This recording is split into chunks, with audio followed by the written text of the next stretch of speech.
നമസ്കാരം, ഞാൻ നിത്യ പ്രവീൺ തിരുവല്ലയിൽ നിന്നും വരുന്നു. ഈ പ്രവീൺ എന്ന് പറയുന്നത് എൻ്റെ ഹസ്ബൻഡാണ് കേട്ടോ. അപ്പം നിങ്ങൾ വിചാരിക്കും ഞാൻ എന്തിനാ ഇവിടെ ഇത് പറയുന്നതെന്ന്. കാരണം പുള്ളി എന്നോട് പറഞ്ഞ് പുള്ളിയെക്കുറിച്ചൊന്ന് പൊക്കി പറഞ്ഞേക്കണേന്ന്. അപ്പം എന്തായാലും വന്ന സ്ഥിതിക്ക് എന്തെങ്കിലുമൊക്കെ ഒന്ന് പറഞ്ഞിട്ട് വന്ന് വിചാരിച്ച്. അതായത് എൻ്റെ ഹസ്ബൻഡ് പ്രവീൺ, 33 വയസ്സ്, കാണാൻ സുന്ദരൻ, സുമുഖൻ, സുശീലൻ. പുതിയ വിവാഹാലോചനകൾ ക്ഷണിക്കുന്നില്ല, കാരണം അയാൾക്ക് അതിൻ്റെ ആവശ്യമില്ല. പിന്നെ നമുക്കെന്താ തുടങ്ങാം അല്ലേ? നമുക്ക് എല്ലാവർക്കും പണി കിട്ടാറുണ്ട്. പണിയെന്ന് പറയുമ്പം 2 തരത്തിലുള്ള പണിയുണ്ട്. ഒന്ന്, നമുക്ക് ഉപജീവന മാർഗമായി കിട്ടുന്ന പണിയും. 2, തൊട്ടടുത്തിരിക്കുന്നവൻ നമുക്കിട്ട് തരുന്ന 8ന്റെ പണിയും. എനിക്ക് പറയാനുള്ളത് ഇത് 2ാമത്തെ പണിയെ കുറിച്ചാ. കാരണം സ്ഥിരമായി പണി മേടിക്കുന്ന ഒരാളാണ് ഞാൻ. എനിക്ക് പണി തരുന്ന ഒരാളാണ് എൻ്റെ കെട്ടിയോനും. പുള്ളി എന്നെ കെട്ടിയത് തന്നെ പുള്ളിക്കിട്ട് കിട്ടിയ 8ന്റെ പണിയാണെന്ന് അങ്ങേര് തന്നെ പറഞ്ഞുണ്ടാക്കുന്നെങ്കിലും എൻ്റെ പൊന്നേച്ചി അതല്ല സത്യം. എനിക്ക് കിട്ടിയ 16ന്റെ പണിയാണെന്ന്. അപ്പൊ എനിക്ക് പുരിയില്ലേ? ഇപ്പൊ തന്നെ പുരിയത്. പിന്നെ അയാളെ മാത്രം കുറ്റം പറഞ്ഞിട്ട് കാര്യമില്ല. എൻ്റെ ഭാഗത്ത് ചെറിയൊരു മിസ്റ്റേക്ക് ഉണ്ട്. ഇങ്ങനെ 750 രൂപ കൊണ്ട് ഒളിച്ചോടാൻ വന്നപ്പോ ഞാൻ ആലോചിക്കണമായിരുന്നു ഇയാൾ ഒരു എച്ചി ആയിരിക്കുമെന്ന്. പക്ഷെ അത് ഞാൻ ചിന്തിച്ചില്ല. 2ാമത്തെ പണിയെന്ന് പറഞ്ഞാൽ ഞങ്ങളുടെ അപ്പച്ചിക്ക് ഇട്ടാ കേട്ടോ.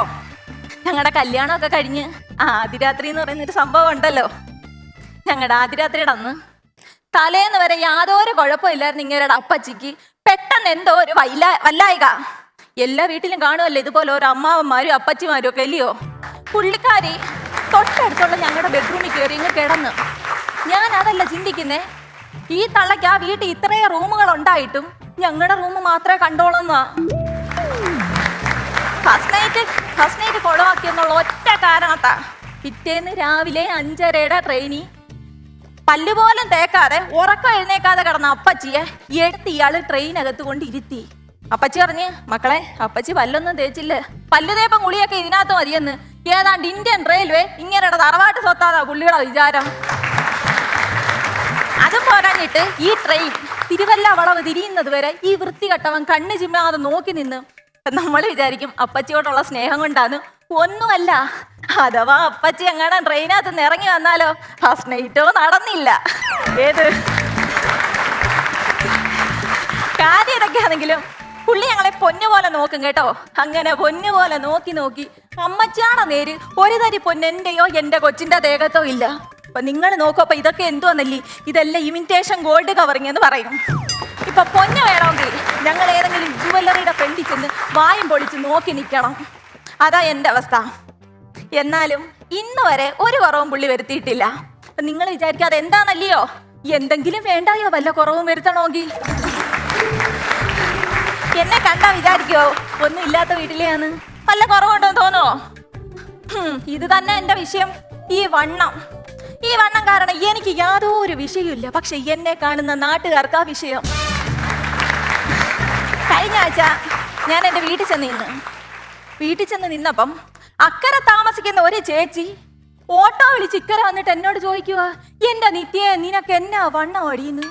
കുറെ വരുന്നുണ്ട് ബാക്കി ചോദ്യം കേട്ടോ, കുറെ ബാക്കി ചോദ്യം വരുന്നുണ്ട്. നീ ഏത് റേഷൻ കടയിൽ നിന്ന് അരി മേടിക്കുന്നേന്ന്. ഇവരുടെ ചോദ്യം കേട്ടാ തോന്നി ഇവരുടെ റേഷൻ കാർഡിൻ്റെ അരിയും കൂടെ ഞാൻ അവിടെ നിന്ന് മേടിച്ച് പുഴുങ്ങി തിന്നുവാന്ന്. നമുക്കൊക്കെ ഒരു വിഷമം വന്നു കഴിഞ്ഞാലേ നമ്മൾ ആദ്യം ആരോട് പറയും? ഹസ്ബൻഡിനോട് പറയത്തില്ലയോ? അപ്പം ഞാൻ പറയും കേട്ടോ. അപ്പം ഞാനിങ്ങനെ ചേട്ടനടുത്ത് എന്ന് പറഞ്ഞ്, ചേട്ടാ ഈ വണ്ണം ഒരു വിഷയമാണ്, എന്നെ എല്ലാവരും അങ്ങ് കളിയാക്കുമെന്ന്. അപ്പം പുള്ളി പറഞ്ഞ്, മോളെ നീ ഒരു കാര്യം ചെയ്താൽ മതി, ആരെങ്കിലും എന്തെങ്കിലും തരുമ്പോ ദേ ഇങ്ങനെ ആക്കരുത്, വേണ്ടാന്നുള്ള രീതി ഈ തലയാട്ടെ കാണിക്കാവെന്ന്.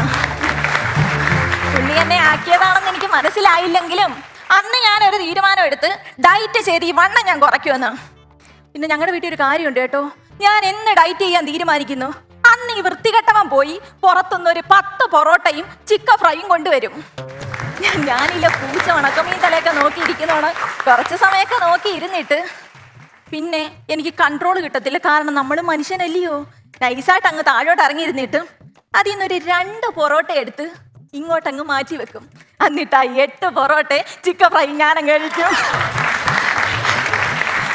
അത്രയൊക്കെ എനിക്ക് ചെയ്യാൻ പറ്റത്തുള്ളൂ.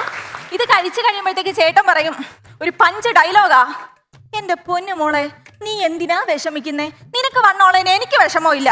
പിന്നെ നാട്ടുകാർ പറയുന്നത് പറയട്ടെന്ന്.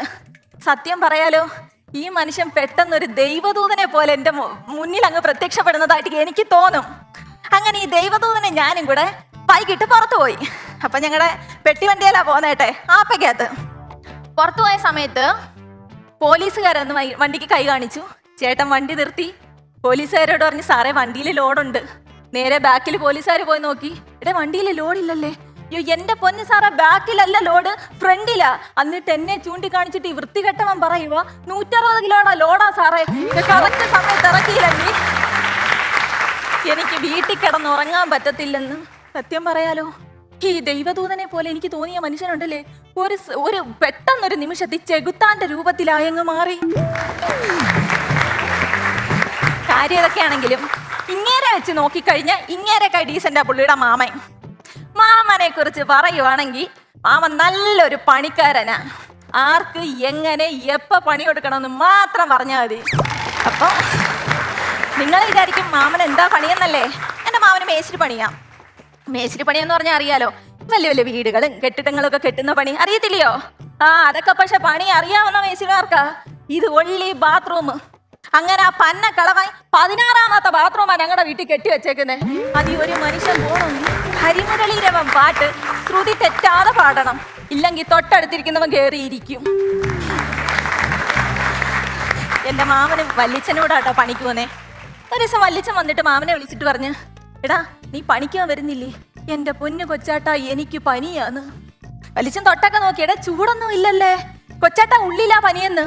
എന്തുവോ ഈ മരങ്ങോടെ തലേന്ന് 2 ഉള്ളി അങ്ങോട്ട് തൊലിച്ച് കഷത്തി വെച്ചിട്ടാ കിടന്നുറങ്ങിയത് പിറ്റേന്ന് പണിക്ക് പോകാതിരിക്കാൻ വേണ്ടിയിട്ട്. വല്ലിച്ചൻ ചോദിച്ച്, എടാ നീ വരത്തില്ലെങ്കിൽ നിനക്ക് നേരത്തെ പറയായിരുന്നു, മൈക്കാടിനാടില്ല, വടക്കേല രജനി മാത്രമേ ഉള്ളെന്ന്. സത്യം പറയാലോ എൻ്റെ പൊന്നി ചേച്ചി, രജനീന്ന് പറഞ്ഞ് നാക്ക് വായിലോട്ടിട്ടില്ല. മാമ നാണ്ടടെ കുളിച്ച് ടിപ് ടോപ്പായിട്ട് വല്ലിച്ചന്റെ മുമ്പിൽ, എടാ നീ വരുന്നില്ല പനിയാന്നല്ലേ പറഞ്ഞേ. എനിക്ക് പനിയാന്നൊക്കെ പറഞ്ഞാലേ രജനി തന്നെ മൈക്കാടിന് നിൽക്കേണ്ടി വരത്തില്ലയോന്ന്. പിന്നെ മാമനൊരു കാര്യമുണ്ട്, കൃത്യനിഷ്ഠ. രാവിലെ 8 മണിക്ക് പണി കയറി കഴിഞ്ഞാ 5 മണിന്നൊരു സമയമുണ്ടെങ്കിൽ തേപ്പ് പലക മാമൻ കഴുകി കവറി വെക്കും. അന്നത്തെ ദിവസം മണി 5 ആയി, 5:30 ആയി, 6 ആയി, മാമൻ തേപ്പുപലക താഴെ വെച്ചില്ല. വലിച്ച നേരെ എന്നിട്ട് വെച്ച്, എടേ മണി 6 ആയി, പണി നിർത്തുന്നില്ലേ? കൊച്ചാട്ടാ ചെയ്യുന്ന ജോലിയോട് ആത്മാർത്ഥത വേണോന്ന്. സംഭവം വലിച്ചന് പിന്നെ മനസ്സിലായത് ഇത് ചെയ്യുന്ന ജോലിയോടുള്ള ആത്മാർത്ഥതയല്ല, താഴെ ഇന്ന് ചാന്ത് വരുന്ന രേണി ചേച്ചിയോടായിരുന്നു ഈ ആത്മാർത്ഥതയെന്ന്. ആത്മാർത്ഥത കൂടി ഒരു കുടുംബകലകം ഉണ്ടാവണ്ടെന്ന് വിചാരിച്ചിട്ട് വല്ലിച്ചൻ തന്നെ ഈ തേപ്പുപലക കഴുകി കവറി വെച്ചു. രേണി ചേച്ചി ശമ്പളം മേടിച്ച് പോകാനിറങ്ങി. മാമൻ താണ്ടടെ പുറകെ പോന്ന്. എടാ നീ ഇതെവിടെ പോന്ന്? എന്റെ കൊച്ചാട്ടാ, നമ്മുടെ പണി സൈറ്റിൽ പണിയെടുക്കുന്ന ഒരു പെൺകുട്ടി അർദ്ധരാത്രി ഒറ്റയ്ക്ക് വീട്ടിൽ പോകുന്നത് ശരിയാണോന്ന്. ഈ 6 മണി എന്നു മുതലാ അർദ്ധരാത്രി ആയെന്ന് വല്ലിച്ചൻ ഇന്നുവരെ മനസ്സിലായിട്ടില്ല. അതും പറഞ്ഞിട്ട് എൻ്റെ മാമി കഴിഞ്ഞ ആഴ്ച എറണാകുളം പോയിട്ട് ഒരു 11 മണിയായപ്പോഴാ പൊലിക്കോട്ട് ജംഗ്ഷനിൽ വന്ന് ഇറങ്ങുന്നേ. ചേട്ടാ ഞാൻ ലേറ്റായി പോയി, ഒന്ന് ഇറങ്ങി വരാവോന്ന് ചോദിച്ചപ്പം പുള്ളി എന്തോ പറഞ്ഞെന്നറിയാവോ? നിന്നെയൊക്കെ ഏത് മാക്കാൻ പിടിച്ചോണ്ട് വരാടി, ആ വയലെ നടന്നിങ്ങ് കയറി വരാൻ. ആ മനുഷ്യനെ രേണി ചേച്ചിയെ വീട്ടിൽ കൊണ്ടാക്കാൻ പോയേക്കുന്നേന്ന്. ഒന്ന് ചിന്തിച്ചു നോക്കണം. ഇത് മനസ്സിലായ വല്ലിച്ച എന്തോ ഇത് മാമനിട്ട് നല്ല പണി കൊടുത്ത് അങ്ങ് വീട്ടിലിരുത്തി. പക്ഷെ മാമൻ തോറ്റില്ല. ഞാൻ 2 ദിവസം മുന്നേ വീട്ടിൽ പോയായിരുന്നു. ഞാൻ ചോദിച്ചു, മാമ പണിക്കൊന്നും പോകുന്നില്ലേ? പഴയതുപോലല്ല മക്കളെ, എല്ലാം ബംഗാളികളാണ്. മാമ പറയുവാ. എന്നിട്ട് മാമ എന്തോ ഇത് കേന്ദ്ര സർക്കാരിന്റെ തൊഴിലുറപ്പ് പദ്ധതിക്ക് പോയി. അവിടെ ചെന്ന് പണിയെടുത്തോണ്ടിരുന്ന മാമിക്കിട്ട് നല്ല പണി കൊടുത്ത് വീട്ടിലിരുത്തി. ഇപ്പം പോകുന്ന വഴി സാവത്രി, സരസ്വതി, സുമതി, സൗദാമിനി, ഭാഗ്യലക്ഷ്മി, രാജലക്ഷ്മി, സുബലക്ഷ്മി, കാത്യായനി, നന്ദിനി. അപ്പൊ നിങ്ങൾ വിചാരിച്ച് ഏതെങ്കിലും അമ്പലത്തിൽ റെക്കോർഡ് ഇട്ടേന്നല്ലയോ? ഒന്നുമല്ല, തോന്നിയില്ലല്ലയോ? എനിക്ക് അന്നേരം മനസ്സിലായിരുന്നു. അപ്പൊ സംഭവം അതല്ല, കയ്യിൽ നിന്ന് പോയി. നിങ്ങൾ കൈയടിച്ചപ്പോ എന്റെ കയ്യിൽ നിന്ന് പോയി. എന്നാലും കുഴപ്പമില്ല, നമുക്ക് പിടിക്കാം. അപ്പം എന്താന്ന് വെച്ചാൽ മാമ ഇതെല്ലാം മാമന്റെ സൈറ്റിൽ പണിയെടുക്കുന്ന ചേച്ചിമാരാട്ടോ. ഇവരെ എല്ലാരെയും വിളിച്ച് എൻ്റെ കുഞ്ഞമ്മയുടെ കടയിൽ കയറി പക്കാവട, ലഡു, ജിലേബി, മുറുക്ക് എന്ന് വേണ്ട സകല ബേക്കറി മേടിച്ചുകൊണ്ട് പോയി. കുഞ്ഞമ്മ ചോദിച്ചു, ചേട്ടാ ഇതെല്ലാം കൂടെ എന്തിനെന്ന് ചോദിച്ചാൽ പറയുക, ചെല്ലക്കിളികളെയും കൊണ്ടൊക്കെ പോകുന്നതല്ലേ, എന്തെങ്കിലുമൊക്കെ മിണ്ടിയും പറഞ്ഞ് കൊറിച്ചൊക്കെ അങ്ങ് ഇരിക്കാന്ന്. ഈ ചെല്ലക്കിളിയൊക്കെ കൊറിക്കാൻ മേടിച്ച കാശ് പാവം പിടിച്ച് എൻ്റെ അമ്മായി വല്ല അന്ത്യാപീസിലും പോയി തീർത്തോണ്ടേ ഇരിക്കുന്നതേ ഉള്ളൂ. ചുരുക്കത്തി 10-15 ഗോപികമാരടക്കി തൂമ്പം പിടിച്ചൊരു ശ്രീകൃഷ്ണൻ. അതായിട്ടോ എൻ്റെ മാമൻ. പിന്നെ ഒരു കാര്യം കൂടുണ്ട്. അടുത്ത തൊഴിലുറപ്പ് സൈറ്റിലെ മേറ്റ് എൻ്റെ മാമനാ. ഇങ്ങനെ പണി കൊടുക്കാൻ അറിയാവുന്നവരും പേടിക്കാൻ അറിയാവുന്നവരുമായിട്ട് കുറച്ച് പേരോടൊക്കെ എൻ്റെ കുടുംബത്തിലുണ്ട്. സാവകാശം ഓരോരുത്തരെ കൊണ്ടുവന്ന് പരിചയപ്പെടുത്തി തരാം. നന്ദി, നമസ്കാരം. Once upon a time,